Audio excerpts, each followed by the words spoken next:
ప్రస్తుత టెక్నాలజీ యుగం లోపల తెలుగు రాష్ట్రాల్లో ఇన్స్టాలో ఫేమస్ అవుతూ పలువురిని ప్రభావితం చేస్తున్నటువంటి డిజిటల్ క్రియేటర్స్ని ఒకసారి మనం కలుద్దాం. ప్రస్తుతం నువ్వు యాదికొస్తే పాటతో 35 మిలియన్ల వ్యూస్కు చేరి వరంగల్ జిల్లాకు సంబంధించిన శ్రావణ్ కుమార్ మనతో ఉన్నారు. ఒకసారి మాట్లాడదాం. ఏంటి శ్రావణ్, ఒక యూట్యూబ్లో కానీ ఇన్స్టాలో కానీ ట్రెండ్ అవుతుంది, అసలు ఎందుకు అటు వెళ్ళాల్సి వచ్చింది? ఈ ఈ ఈ బ్యాక్గ్రౌండ్ కానీ ఈ యొక్క ప్లాట్ఫామ్ తీసుకోవాలని అసలు ఎందుకు వచ్చింది నీకు ఆలోచన? ఫస్ట్ నేను మూవీస్ అంటే ఇంట్రెస్ట్. సో సినిమాలకు వెళ్ళాలి. ఏం తెలియని టైంలో బస్ పాసులు తీసుకొని అన్నపూర్ణ స్టూడియోకి వెళ్తే ఆడ రానియరని అర్థమైంది. దాని తర్వాత ఏదో చిన్న చిన్న షార్ట్ ఫిల్మ్స్ 2015 నుంచే షార్ట్ ఫిల్మ్స్ చేయడము అట్లా చేసి 2018లో మనకు టిక్టాక్ త్రూ మనకి ఫేమ్ వచ్చింది. ఆ ఫేమ్ ద్వారా మన షార్ట్ ఫిల్మ్స్ చూడడం స్టార్ట్ చేసినారు. మళ్ళీ 2021 నుంచి వెళ్ళి సాంగ్స్ పాడడం స్టార్ట్ చేసిన. నా ఫస్ట్ సాంగే 20 మిలియన్ వెళ్ళింది, అందమైన జాబిలమ్మ అని. దాని తర్వాత అట్లా చాలా హిట్స్ వచ్చినాయి. అందులో నువ్వు యాదికి వస్తే ఒకటి, ఇప్పుడు అది ప్రెజెంట్ 35 మిలియన్ వ్యూస్ ఉంది. అట్లా వెళ్ళాల్సి వచ్చింది. Cinema main interest cinema. అంటే చదువుకుంటున్న సమయం లోపల నిజంగా చదువు మీద ఇంట్రెస్ట్ లేక ఇటు రావాల్సి వచ్చిందా, లేకపోతే చదువు అబ్బకు వచ్చిందా? అంటే చదువు ఇంట్రెస్ట్ ఉంది. నేను డిప్లొమా చేసిన, నేను ట్రిపుల్ డిపార్ట్మెంట్. నేను ఆ బీటెక్కి వెళ్ళలేదు, ఇక బీటెక్కి వెళ్ళలేదు. సో నాకు ఇది ఇంట్రెస్ట్ ఉండి దీంట్లో పేరు రావడము అంటే నిజంగా ఒక బాగా డబ్బులున్న వ్యక్తికి పేరు వస్తే, బాగా డబ్బులున్న వ్యక్తికి పేరు వచ్చింది అనుకో, ఇందులో కంటిన్యూ అవ్వడము ఏదో ఒకటి అట్లా చేస్తూ ఉంటారు. కాకపోతే పేదోళ్ళకి ఎట్లుంటుందంటే, పేరు వచ్చిన తర్వాత మనం ఏదైతే గోల్ మర్చిపోతామో ఆ కుటుంబం కోసం చేయాల్సి వస్తుంది. ఆ కుటుంబం కోసము మనం వేసే ప్రతి స్టెప్పు ప్రతి పైసా కుటుంబంకే పెట్టాల్సి వస్తుంది. సో పేదోళ్ళు ఎంత వ్యూస్ వచ్చినా ఏదున్నా అది ఎందుకో పూర్ పీపుల్ లాగానే కనిపిస్తారేమో అనిపిస్తుంది నాకు. సో దాంట్లో అది నా ఫ్యామిలీ అట్లా ఉండబట్టి ఇప్పుడు కొంచెం మంచి స్టేజ్కి వచ్చింది. సో ఇవన్నీ సెట్ చేసి అప్పుడు వెళ్ళాలనిపిస్తుంది. ఫస్ట్ గోల్ ఏదైతే ఉంటుందో సినిమా అని ఉంటుంది, తర్వాత అర్రే ఫ్యామిలీ ఉంది, ఫ్యామిలీ సెట్ చేయాలి. ఫస్ట్ సెట్ చేసిన తర్వాత మళ్ళీ అటు వెళ్ళాలి. సో ఇదే నేను 2018 నవంబర్లో జాబ్ బంద్ చేసిన. నేను 2018 నుంచి నేను జాబ్కి వెళ్ళలేదు. నాకు తిండి పెట్టింది, నాకు ఇదంతా నాకు జనాలు రికగ్నైజేషన్ తెచ్చి జనాలు చూడడం వల్ల, జనాల వల్లనే ఇట్లున్నా. అంటే శ్రావణ్ కుమార్ ఒక సెలబ్రిటీగానే చూస్తారు. నిజంగా శ్రావణ్ ఫ్యామిలీ బ్యాక్గ్రౌండ్ ఏంది, అసలు మీ ప్రాపర్ అసలు ఏంది, ఎట్లా చిన్నప్పటి నుంచి పెరిగిన పరిస్థితులు ఎట్లా ఉండేది మీ వ్యూవర్స్కి ఒకసారి? శ్రవణ్ డైమండ్ అంటే ఇప్పుడు అరే నీ అమ్మ ఫుల్ పాటలు పాడతాడు, ఫుల్ పైసలు వస్తాయి, మస్తు మిలియన్ వ్యూస్ కొడుతుంది, సాంగ్ హిట్ అయితే ఈయనకేంది అదేంది అని మాట్లాడతారు. కానీ నిజానికి చాలా కష్ట పరిస్థితుల నుంచి వచ్చిన నేను. నాకు ఇంకా బాగా గుర్తు, నేను చాలా చిన్నగా ఉన్నప్పుడు ఆ రోజు మా ఇంట్లో ఫుడ్ లేదు. మా డాడీ ఆటో డ్రైవర్. రాత్రి 1 o'clockకి మా ఆయన ఫాస్ట్ ఫుడ్ తెస్తే మేము తిని వండుకున్నాం. అంటే అంత కష్టంలో నుంచి వెళ్ళి ఇప్పుడు ఒక మంచి స్థాయికి వచ్చినామంటే అది బికాజ్ ఆఫ్ జనాలనే మాట్లాడతాను నేను. చాలా కష్టాలు ఉన్నాయి వెనకాల. ఆ కష్టాల నుంచి వెళ్ళి ఈదుకుంటూ వచ్చినోడు శ్రవణ్ ఏం రప్పమని పైనుంచి వెళ్ళలేదు, ఏదో తొందరగా ఉత్తేనే 1 night స్టార్ కాలేదు. చాలా కష్టాలు చేసిన తర్వాత నేను టిక్టాక్ లేకముందుకే నేను 15 షార్ట్ ఫిల్మ్స్ చేసిన. వీటికి రికగ్నేషన్ లేదు. ఆ 15 షార్ట్ ఫిల్మ్స్ తర్వాత మళ్ళీ టిక్టాక్లో గుర్తుపట్టడము, ఆ 15 షార్ట్ ఫిల్మ్స్కి వ్యూస్ రావడము, మళ్ళీ ఇంకో 15 షార్ట్ ఫిల్మ్స్ చేయడము, దాని తర్వాత మళ్ళీ సాంగ్స్ చేయడము, సాంగ్స్ చేసి డైరెక్షన్ చేయడము, లిరిక్స్ రాయడము, ఎక్సెప్ట్ మ్యూజిక్ నేను అన్నీ చేస్తా. Story, screen play, direction, editing అన్నీ చేస్తా. ఆల్రౌండర్. అంటే ఎందుకు చేయాల్సి వచ్చిందంటే ఒకళ్ళ సపోర్ట్ రావడం అంటే చాలా కష్టం. ఇప్పుడంటే ఏదో ఫేమ్ కోసమో పేరు కోసం, అన్న నేను చేస్తా, నేను వస్తా, అన్న నేను చదువు బంద్ చేసిన, నేను నీతో వస్తా, అన్న నేను ఇది చేసిన, నేను నీతో వస్తా అని ఇప్పుడు చాలామంది ఉన్నారు. కానీ ఒక 2016-17 టైంలో అప్పుడే జియో అప్పుడే స్టార్ట్ అవుతుంది, అప్పుడే వ్యూస్ పెట్టుకోవడం స్టార్ట్ అవుతున్నాయి యూట్యూబ్లో. ఆ టైంలో ఒకరు వచ్చి కెమెరా పట్టుకోమన్నా కూడా నేను ఎందుకు రావాలి నీతోని, నాకేం వస్తుంది, నాకేంది ఇప్పుడు నేను అప్పుడు యూట్యూబ్ స్టార్ట్ చేసినప్పుడు అసలు ఎవరు లేరు. ఇప్పుడు ఇంటికో యూట్యూబ్ ఛానల్ ఉంది. సో వాటి చేంజెస్ వస్తున్నాయి, చేంజెస్ వచ్చి వ్యూస్ పెరగడము అట్లాంటివి జరుగుతున్నాయి. సో అది అంటే మధ్యలో వచ్చిన వాళ్ళు కూడా కొంత రోజుల తర్వాత అదంతా పాత పడిపోతుంది, వెళ్ళిపోతున్నారు. అసలు నిజంగా ఇప్పుడు వచ్చే ట్రెండ్ తగ్గట్టుగా శ్రావణ్ అసలు ఏం ఫాలో అవుతాడు, దేన్ని బేస్ చేసుకొని ఇంకా ప్రజల లోపల వెళ్ళాలనుకుంటున్నాడు? అయితే ఈ ట్రెండ్కి తగ్గట్టు అంటే 2018 నుంచి నాకు రికగ్నేషన్ ఉంది. సో నేను అప్పటి నుంచి కూడా ఒక ప్యాటర్న్ ఫాలో అవుతుండే. ఒక ప్యాటర్న్ ఎట్లాంటి ప్యాటర్న్ అంటే లవ్ ఫెయిలియర్ కంటెంట్ ఎక్కువ చేస్తే జనాలు బాగా చూసినారు నన్ను అప్పుడు. సో దానివల్ల అట్లాంటి కంటెంటే బేస్ చేసుకొని మెల్లిమెల్లిగా కరెంట్ అఫైర్స్ అంటే ఇప్పుడు ప్రస్తుతం ఏం జరుగుతుంది, అక్కడ ఏం జరిగింది, ఇక్కడ ఏం జరిగింది, వీటిని అన్నిటిని ఒక దగ్గరికి తెచ్చి మళ్ళీ దాన్ని కంటెంట్ క్రియేట్ చేయడము, ఆ కంటెంట్ క్రియేట్ చేసి మళ్ళీ దాన్ని కొత్తగా చూపించడం జనాలకి. సో అట్లా ఆ పేరు అనేది అట్లనే ఉంది. అది నిజంగా ఒక పేరుని నిలబెట్టుకోవడం కూడా చాలా కష్టం. అది పేరు రప్మన్ వచ్చిందనుకో రప్మన్ వెళ్ళిపోతుంది. ఈ పేరు నిలబెట్టుకోవడం అంటే అది అసలు ఎంత కొత్త కంటెంట్ చేయాలి, అసలు కొత్తగా జనానికి ఎట్లా నచ్చాలి. ఇప్పుడు ఒకప్పుడు సినిమా 2.5 hours చూస్తుండే, ఇప్పుడు ప్రపంచం అంతా రీల్స్లో 15 సెకండ్లో కనిపిస్తుంది. సో ఏంటంటే ఆ 15 సెకండ్స్లో వాళ్ళకి మొత్తం కావాలనిపిస్తుంది. మొత్తం 15 సెకండ్స్లో మొత్తం ఫటాఫట్ అన్నీ తెలిసిపోవాలా, ఫటాఫట్ న్యూస్, ఫటాఫట్ ఏం జరుగుతుంది ఏంది, అక్కడ ఎక్కడో ఏమో అయితే ఇక్కడ మనకు తెలుస్తుంది. అంటే చిన్న మ్యాటర్లోనే ప్రపంచం మొత్తం తెలవాలా అనే స్థాయికి వచ్చినాం మనం. సో ఇట్లాంటి టైంలో నిలబెట్టుకోవడం అంటే కష్టమే. రోజు కొత్త స్థాయిలో వెళ్తూనే ఉండాలని నా ఉద్దేశం. అంటే స్టార్టింగ్ ఈ మొదలుపెట్టినప్పుడు ఈ సోషల్ మీడియా ప్లాట్ఫామ్లో పోవాలనుకున్నప్పుడు ఫ్రెండ్స్ కానీ ఫ్యామిలీ కానీ ఇంద్రబాయి చదువుకోక ఏంది పిచ్చి కథలు అని అందరూ తిడుతుంటారు, డిస్కరేజ్ చేస్తుంటారు కదా. ఏంది అసలు అట్లాంటి పరిస్థితులు ఏమైనా ఎదుర్కొన్నావా? ఏంది అసలు అట్లాంటి పరిస్థితులు ఎదుర్కొన్నా అంటే ఎట్లాంటివి ఎదుర్కొన్నా అంటే నిజంగా ఎవడైనా కాలేజ్ బంక్ కొడితే అరే వీడు ఎక్కడ పోయాడు శవన్కి ఫోన్ చేయనట్టోళ్ళు. అంటే ఆ బంక్ కొట్టిన వేసుకొని వెళ్ళిపోయాడు. నేను వేసుకొని వెళ్ళిపోయి ఏదో ఒకటి షార్ట్ ఫిలిము ఏదో ఒకటి నా ట్రైనింగ్ చేసేటోని. అట్లాంటివి ఎదుర్కొన్నా. ఫ్రెండ్స్, కొంతమంది ఫ్యామిలీ మెంబర్స్ అదెందుకు చేస్తున్నావు, లైఫ్ వేస్ట్ అయిపోతుంది. ఫ్రెండ్స్ అరే నీకేం పని లేదా, అబ్బా వచ్చిన రాయుడు, ఈ టైప్లో నేను చాలా ఫేస్ చేసిన. ఇప్పుడు అందరికీ సమాధానం దొరికిపోయింది ఆల్రెడీ. ఇప్పుడు వాళ్ళే ఫోన్ చేస్తారు నాకు, అరే మా వాళ్ళు ఇంట్లో వాళ్ళు మాట్లాడతారంట, రే నువ్వు నా ఫ్రెండ్ అంటే నమ్మతలేరురా, అరే నువ్వు మా చుట్టాలంటే నమ్మతలేరురా. ఇట్లాంటి వచ్చింది. అంటే ఇప్పుడు గుర్తింపు వచ్చింది. బట్ ఈ గుర్తింపు కాకుండా జనాలకి అదే మీరు అన్నట్టు ట్రెండ్కి తగ్గట్టు వెళ్తూనే ఉండాలి అని నా ఉద్దేశం. అంటే ఇప్పుడు ఈ స్థాయికి వచ్చిన తర్వాత ప్రధానంగా జనాలు ఏమనుకుంటారు అంటే తన సంపాదన ఎంత ఉంటుంది, నిజంగా ఎన్ని లక్షలు సంపాదిస్తారో కదా ఈ స్థాయికి వచ్చినారు, మనం చూస్తేనే వస్తానని మాట్లాడుకునేది. నిజంగా శ్రావణ్ ఎంత సంపాదిస్తాడు? శ్రవణ్ ఎంత సంపాదిస్తాడంటే అది చేసేదాన్ని బట్టి ఉంటుంది. ఇప్పుడు మీకు యూట్యూబ్ తెలుసు కదా సార్, మీకు కంటెంట్ క్రియేటర్స్ వాళ్ళు కూడా చూస్తున్నారు, వాళ్ళకు కూడా తెలుసు. ఒక కంటెంట్ చేయాలి అంటే ఇప్పుడు మీకు కుల్లా నేను చెప్పేస్తా, 1,00,000 వ్యూస్ పోయినాయి అనుకో, ఎక్కువ రావు, $20 వస్తాయి. 1,00,000 వ్యూస్ పోతే అది డిపెండ్స్ అపాన్ కంటెంట్. మనం ఎట్లాంటి కంటెంట్ చేస్తున్నాము, సాంగ్సా, డ్రామానా, కామెడీయా, ఫుడ్ వీడియోసా. సో ఇట్లాంటి కంటెంట్లు ఇప్పుడు 1 million 10 లక్షలు పోయినాయి అనుకో, అమ్మా 10 లక్షలు పోయినారా మీన్ వ్యూస్ ఇట్లా మాట్లాడతారు. కానీ 10 లక్షలకు వచ్చేది కేవలం 25 నుంచి 27,000 వరకు వస్తుంది. అది ఏదో మన లక్ బాగుండి వెళ్తే తప్ప అది మనం చేయలేము. ఆ కంటెంట్ క్రియేట్ చేసిన ఖర్చే కూడా అది వెళ్ళిపోతుంది కదా, అంత అసలు ఏం రాదు అందులో. నేను మీకు చెప్తా, నేను ఒక సాంగ్ తీసిన, నేను పిల్లం పేరు వాణి అని ఒక సాంగ్ తీసిన.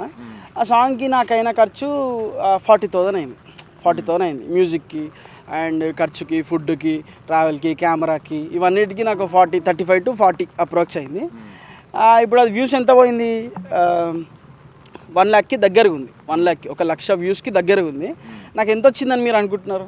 అంటే మీ అందాదా 1,00,000 వ్యూస్ పోయింది. ఇప్పుడు మీరు ఎంత వచ్చింది అనుకుంటున్నారు? చిన్న ఎగ్జాంపుల్, $10 $20 ఈ ఇండియన్ కరెన్సీకి కన్వర్ట్ చేస్తే నాకు వచ్చింది 1,400 రూపాయలు. నాకు వచ్చింది 1,400 రూపాయలు. లాసే కదా. ఇప్పుడు ఏంటంటే ఈ కంటెంట్ క్రియేటర్ అనేవాడు ఎప్పుడూ క్రియేట్ చేస్తూనే ఉండాలి. జనానికి ప్రతిసారి కొత్తగానే కనిపించాలి. మనం అడవికి వెళ్తే వెళ్ళిన దారి కూడా మళ్ళీ రిటర్న్ వస్తే కొత్తగా కనిపిస్తుంది.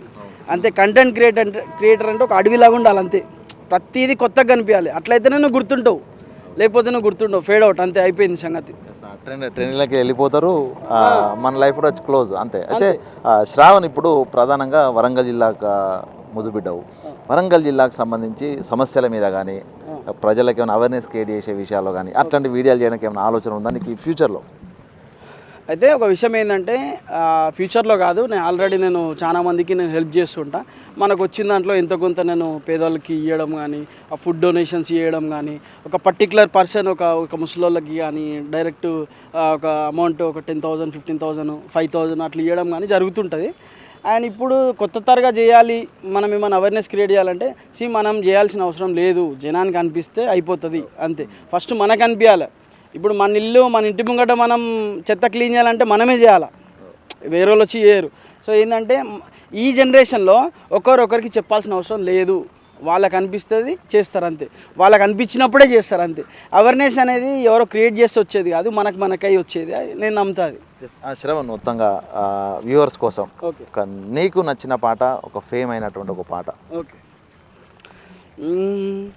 నువ్వు యాదికొస్తే ప్రాణాలే పోయినట్టుందే, నువ్వు నాతో లేకుంటే ఊపిరే ఆపుకుంటానే, సత్తనైనా వత్తవో చెప్పే చచ్చిపోతానే నా రోజే, మళ్ళా నువ్వు తిరిగి వస్తానంటే ఎప్పుడు ఆహ్వానమే, రెక్కలా గుర్రాలు లేవే రంగుల లోకం కాదే, గుడిసెలుండేటోన్ని నేనే గుడ్డిగా నమ్మాను నిన్నే, నువ్వు యాదికొస్తే ప్రాణాలే పోయినట్టుందే, నువ్వు నాతో లేకుంటే ఊపిరే ఆపుకుంటానే.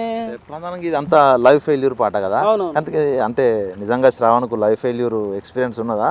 ఆ గుండె లోతులోంచి ఆ భావోద్వేగం వస్తుంది, నిజంగా లవ్ ఫెయిల్యూర్ ఉందా, ఇన్సిడెంట్ ఉందా? అయితే అట్లాంటిది ఎందుకు వస్తుంది అంటే బేసిక్గా నాకు రైటింగ్ ఇష్టం. నేను ఫస్ట్ అన్నీ చేయడానికంటే ముందు మనకి ఎవరు హెల్ప్ చేయకపోతుండే కాబట్టి ఆ కథ కానీ అది ప్రతిదీ మనమే రాసుకుంటుండే. రైటర్గా ఫస్ట్ చాలా ఇంట్రెస్ట్ ఉంటుండే నాకు. ఏదైనా ఎవరి మధ్యలో అయినా ఒక ఒక ఒక ఎమోషన్ని క్రియేట్ చేసే ఒక మనకు అది ఉంటుండే బాగా. సో ఫ్రెండ్స్ కానీ మనం చేస్తున్న వీడియోస్లో కింద కామెంట్లో అన్న ఇట్లా అయిపోయిందన్న నాకు అని అంటే వాళ్ళు పెట్టిన కామెంట్లలోకి వెళ్ళి అట్లా తీసుకొని ఇవన్నీ క్రియేట్ చేస్తా. లవ్ ఫెయిల్యూర్ అంటే మనకేం లేదు, ఫ్రెండ్స్ వాళ్ళు స్టోరీస్ చెప్తుంటారు కదా, వాళ్ళకి కొంచెం సో వీనికి ఇట్లా అయిందా, ఓకే ఓకే ఓకే ఓకే అరే నాకేం పైసలు అవసరం లేదు, నీతో వచ్చేస్తా అనే అమ్మాయిలు ఎంతమంది ఉన్నారు, నా తడ ఫుల్ డబ్బులు ఉన్నాయి, నేను చూసుకుంటా అనే అబ్బాయిలు ఎంతమంది ఉన్నారు.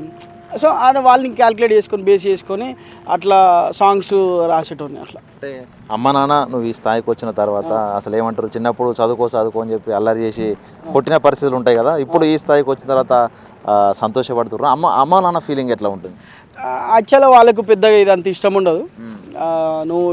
మా డాడీ, నేను చిన్నప్పుడు మీకు ఐడియా ఉంటుంది, చిన్న మోటార్ ఉంటుంది, బ్యాటరీలు పెడితే తిరుగుతుంది, చిన్న మోటార్ మన రిమోట్ కార్లలో వస్తుంది, ఆ మోటారుకి బ్యాటరీ పెట్టి ఇట్లా దానికి ఒకటి పెట్టి ఫ్యాన్లా తిరుగుతుంది కదా, జస్ట్ అట్లా తిరుగుతూనే మా అమ్మ ఇంజనీర్ అవుతా అనుకున్నాను. అంటే వాళ్ళకి ఒకటి ఉంటుంది, మా డాడీ పక్కా గవర్నమెంట్ జాబ్ కొడతాడు వీడు, ఉంది వీని దగ్గర అన్నట్టు మాట్లాడుతాడు. మా డాడీ కబడ్డీ ప్లేయర్, మా డాడీ చాగళ్ళు, మా డాడీది అంటే మా ఊరు చాగళ్ళు. మా డాడీ మంచి కప్పులే కొట్టిండు అప్పట్లో వాళ్ళ బ్యాచ్ అందరూ. సో మా డాడీ కబడ్డీ ప్లేయర్ అవుతాడు, మళ్ళీ మనం చేయాలి విని. ఎవరికి ఇంట్రెస్ట్ ఉంది వాళ్ళు అవుతారు. అట్లా కొంచెం మా డాడీ అట్లా డిసప్పాయింట్. మా వాళ్ళకి పెద్దగా ఇంట్లో రావడం ఇష్టం ఉండదు. బట్ నా లైఫ్, నా బతుకు మార్చింది ఇదే, నాకు తిండి పెట్టింది ఇదే.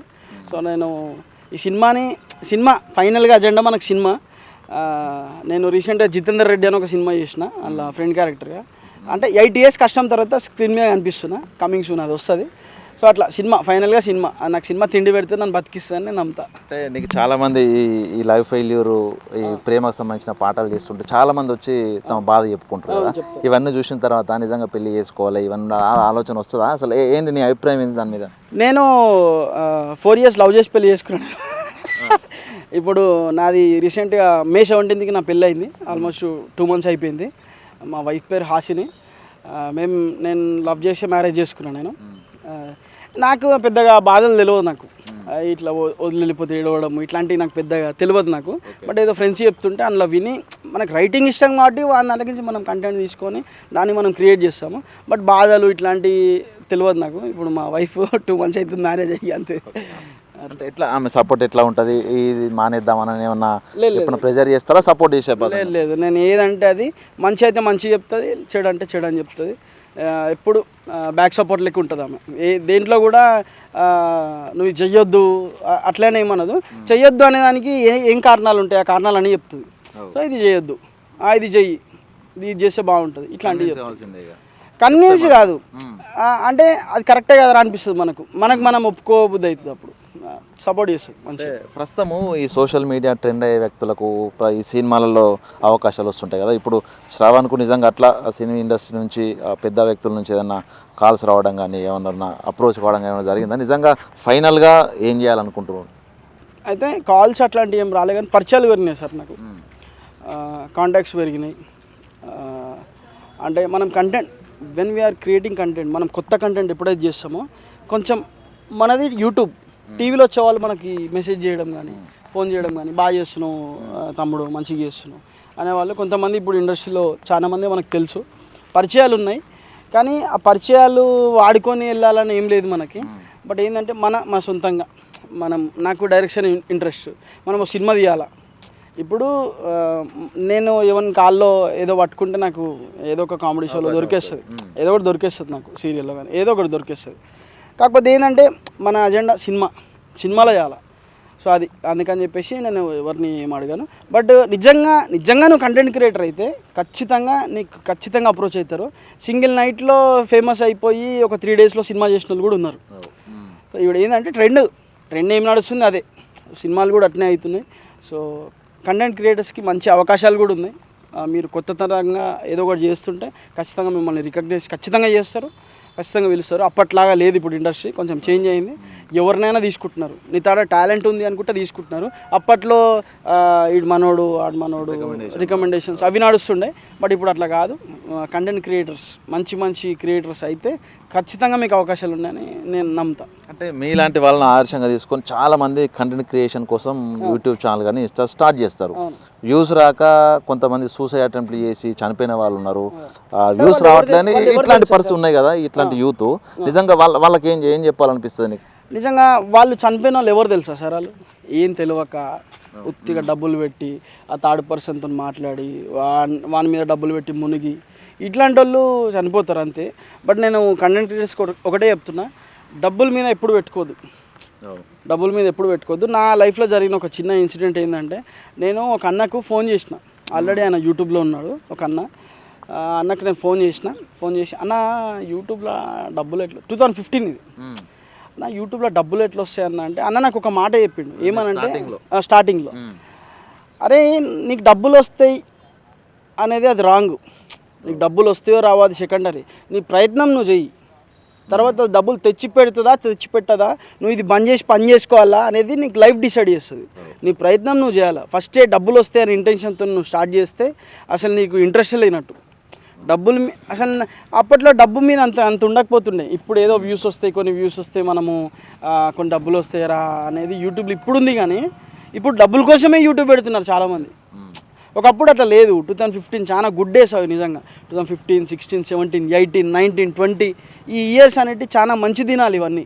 అప్పుడు ఎవరికి ఆశ ఉండకపోతుండే, రే ఒక 10 మంది గుర్తుపడితే చాలరా అనే స్టేజ్లో ఉంటుండే. ఇప్పుడు ఏంటంటే డబ్బుల కోసమే యూట్యూబ్ పెడుతున్నారు. అట్లాంటి వాళ్ళు పెట్టినా కూడా ఏదో ఒక రోజు నాశనం అవుతారు ఖచ్చితంగా. ఏంటంటే మీకు ఇంట్రెస్ట్ ఉంటేనే పెట్టండి, క్రియేట్ న్యూ కంటెంట్. డబ్బులు నేను ఎత్తుక్కుంటూ వస్తాయి అంతే. అప్పుడు నాకేం లేదు, ఇప్పుడు ఎంతో కొంత నేను ఎర్న్ చేస్తున్నాను. నేను ఏంటంటే డబ్బుల మీద వెనక పరిగెట్టకుండా నీ ప్రయత్నం నువ్వు చేస్తే డబ్బులే కాదు ఏ స్థాయి నీ దగ్గరికి వస్తుంది అని నేను నమ్ముతా. ఓకే, మొత్తానికి congratulations and all the best for your best career. మళ్ళీ ఒక మంచి పొజిషన్ ఉన్న తర్వాత మళ్ళీ మనం ఇంటర్వ్యూలో కలుసుకుందాం. Thank you so much and thanks to Big TV. ఇట్లా వానలు కూడా తీసుకున్నందుకు thank you so much sir నాకు. ఎందుకంటే మీరు ఎంకరేజ్ చేస్తున్నారు, న్యూ టాలెంట్ ఎంకరేజ్ చేయడం కానీ, మీరు ఏదైతే మీ జర్నలిస్ట్ మీరైతే ఉన్నారో, సో మీలాగా అందరూ ఉండాలని కోరుకుంటున్నా.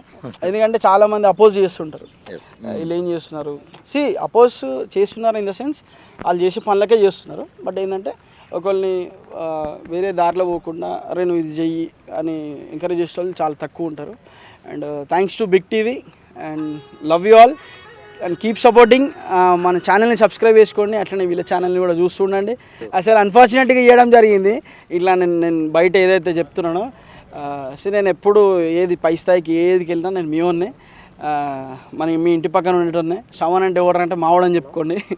నేను మీ ఫ్యామిలీ, మీ చుట్టాలని. Okay, bye. లోకల్ బాయ్ అన్నాడు. Thank you very much. ఇది మొత్తంగా శ్రావణ్ కుమార్ ఒక గడ్డు పరిస్థితుల నుంచి కూడా తను తల్లిదండ్రులు ఒక టార్గెట్ అనుకున్నా కూడా దాన్ని కాదని సోషల్ మీడియా ఇన్ఫ్లుయెన్సర్గా మారి ఇప్పుడు కంటెంట్ క్రియేటర్గా ఉన్నారు, ఆల్రౌండర్గా రాణిస్తున్నారు. భవిష్యత్తులో తను ఒక మంచి పొజిషన్లో ఉందామని మనం ఆశిద్దాం, తనకు సపోర్ట్ చేద్దాం. చూస్తూనే ఉండండి డిజిటల్ కంటెంట్. కెమెరామెన్ సంతోష్తో వేణు, బిగ్ టీవీ, వరంగల్.